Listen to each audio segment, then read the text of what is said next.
14 septembre 2012, à Plérin dans les Côtes-d'Armor. Le centre socio-culturel de la commune accueille aujourd'hui la journée de prévention et de lutte contre l'illettrisme. Une journée à l'initiative de Livre et Lecture en Bretagne, conçue et réalisée en partenariat avec des services de l'État. Cet événement a attiré un public éclectique. Professionnels du livre et acteurs sociaux, entre autres, sont venus chercher des éléments de réponse à la question de l'illettrisme. Et au programme de cette rencontre, conférences dans la matinée et ateliers dans l'après-midi. Après les discours des représentants des institutions partenaires, Madame Sylvie Thiersin-Lemeur, chargée de mission à la DRJRCS, donne la première conférence. Dans son intervention, elle définit l'illettrisme et donne des pistes précises sur la réalité de la situation.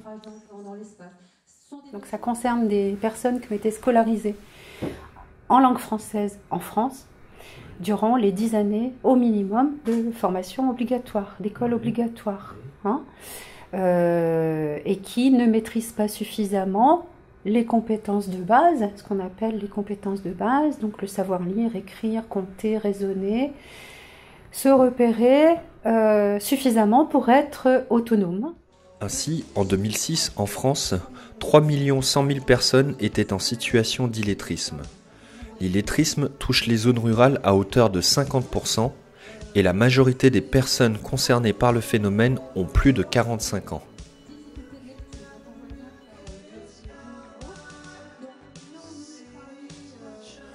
Dans son intervention, la chargée de mission évoque également les solutions pour lutter contre l'illettrisme et notamment le rôle des bibliothèques. Sylvie Thomig, bibliothécaire dans la Drôme, développe ce point dans la seconde conférence de la matinée. J'ai fait une étude en 2008 sur le rôle des bibliothèques publiques dans la lutte contre l'illettrisme. Où j'ai interrogé pas mal de bibliothèques, des acteurs de la lutte contre l'illettrisme. Et ce qu'il en est ressorti, c'est que c'est un domaine qui est de plus en plus investi par les bibliothèques, mais encore assez peu, globalement. Parce que c'est pas évident que les bibliothèques ont un rôle à jouer par rapport à ça et par rapport à ce qu'elles peuvent proposer aussi. Voilà, c'est un domaine qui est encore pas très bien maîtrisé. Donc les bibliothèques qui font des choses, c'est toujours en partenariat, ça c'est important à préciser, en partenariat avec des structures. Et elles accueillent des groupes d'apprenants à la bibliothèque pour leur faire découvrir les livres, le plaisir de la lecture, de l'échange, beaucoup de discussions, de convivialité. Elle propose aussi des ateliers, par exemple des ateliers d'écriture, ateliers de fabrication d'un livre, etc. Donc là, les personnes sont vraiment participantes, partie prenante, et voilà, ça permet aussi de s'exprimer, de reprendre une confiance en soi, etc. Donc ces bibliothèques achètent aussi des livres, elles complètent leur collection avec des livres qui sont accessibles pour des personnes qui sont un peu en difficulté avec la lecture. Et puis elles peuvent aussi proposer des livres à toutes les structures qui interviennent auprès des personnes illettrées. Elles peuvent elles-mêmes faire des formations, par exemple les bibliothèques départementales qui ont un rôle d'accompagnement des bibliothèques rurales dans un département peuvent former les bibliothécaires. Donc ça c'est un peu les actions dans la bibliothèque on va dire, et puis il y a une grosse partie aussi qui est très importante, c'est tout ce qui est à l'extérieur de la bibliothèque. Donc où la bibliothèque sort de ses murs et va vraiment à la rencontre des populations, des publics qui ne viennent pas forcément en bibliothèque pour faire des lectures, échanger autour d'un livre, donc de manière très, très ouverte en fait. Et finalement, participer à des actions de lutte contre l'illettrisme de manière plus large, c'est vraiment travailler sur le fait de rendre la bibliothèque accessible à tous. Donc de vraiment réfléchir sur l'implantation des espaces, de comment on s'adresse aux gens, de comment on présente le fonctionnement de la bibliothèque, de quels documents on propose à l'intérieur de la bibliothèque. Maintenant, dans les médiathèques, il y a des CD, il y a des DVD, parfois il y a des jeux, c'est pas toujours su. Donc voilà, c'est vraiment des équipements qui ont vraiment vocation à être ouverts à tous et qui essaient toujours en permanence de s'adresser à tous les types de publics. Faciliter l'accès aux bibliothèques et accompagner le public, ce sont autant de pistes possibles pour lutter contre l'illettrisme.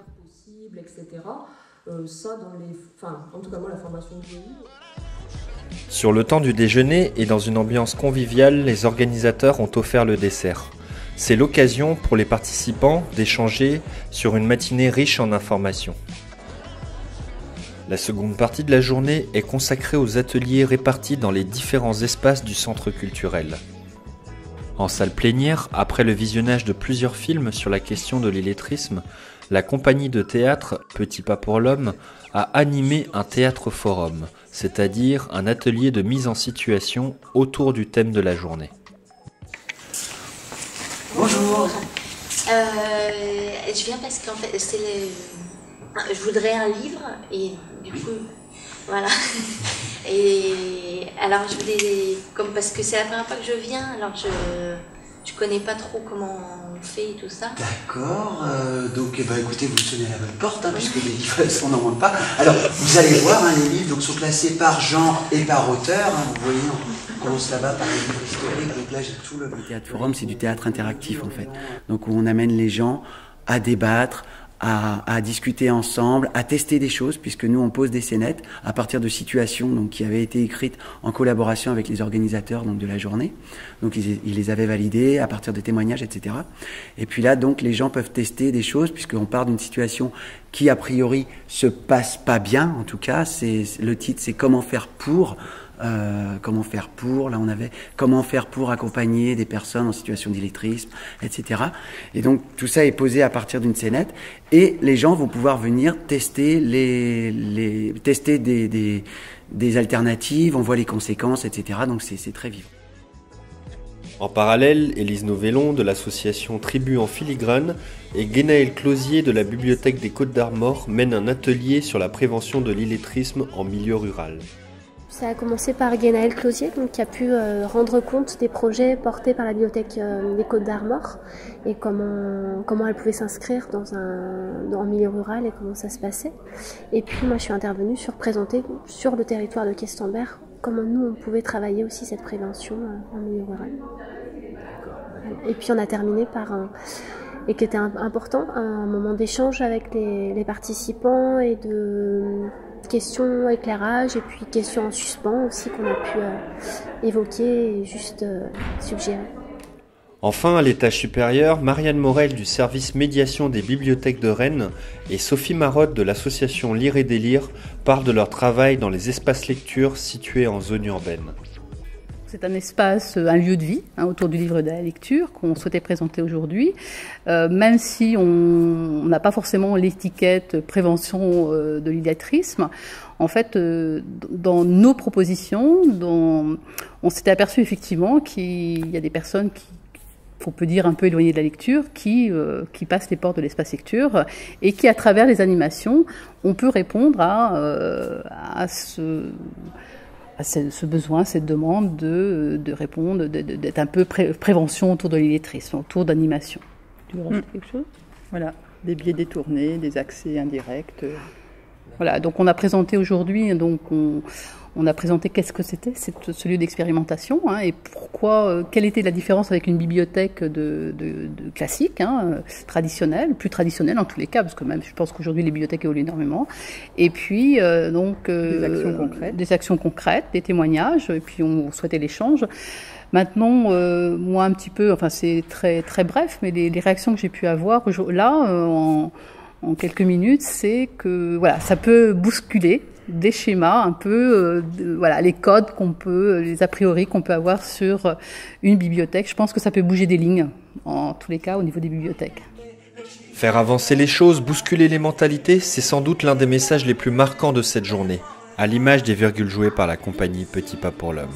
La pertinence de leur humour a su séduire et faire réfléchir un public sur un sujet pourtant délicat.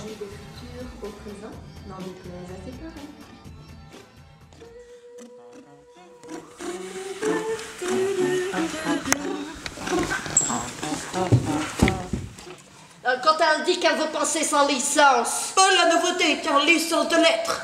De lettres, mon Dieu, de Mais il y a combien de lettres dans l'alphabet? Il faut-il 3 ans pour les apprendre toutes?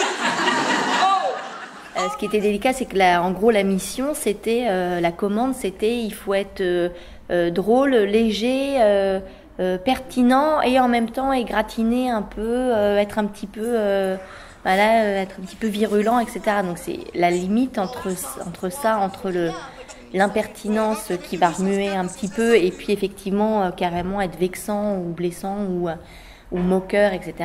La nuance est difficile à trouver et sur un thème comme l'illettrisme, a priori, on n'a pas tellement envie de rigoler, quoi. Elle veut reprendre le ça. Maman! Ma chérie! Il est où mon livre? Ton livre, tu as Biba, tu as Voici, tu as Glala, tu as Closer. Voilà, prends celui que tu veux. Non, je parlais de mon livre, La critique de la raison pure. Est-ce que c'est contagieux cette saleté? Mais c'est Nathalie qui t'a refilé de... Ben mon Dieu, mais qu'est-ce qui t'arrive? Mais non, c'est Kant. C'est Kant qui me l'a donné. Kant, c'est quoi? C'est un chanteur, c'est quoi? N'importe quoi. En somme, si l'illettrisme reste un problème majeur en France, cette journée a démontré que des structures existent et que des actions sont menées pour couper court aux stéréotypes et réduire l'ampleur du phénomène. L'illettrisme n'est donc pas une fatalité, loin de là.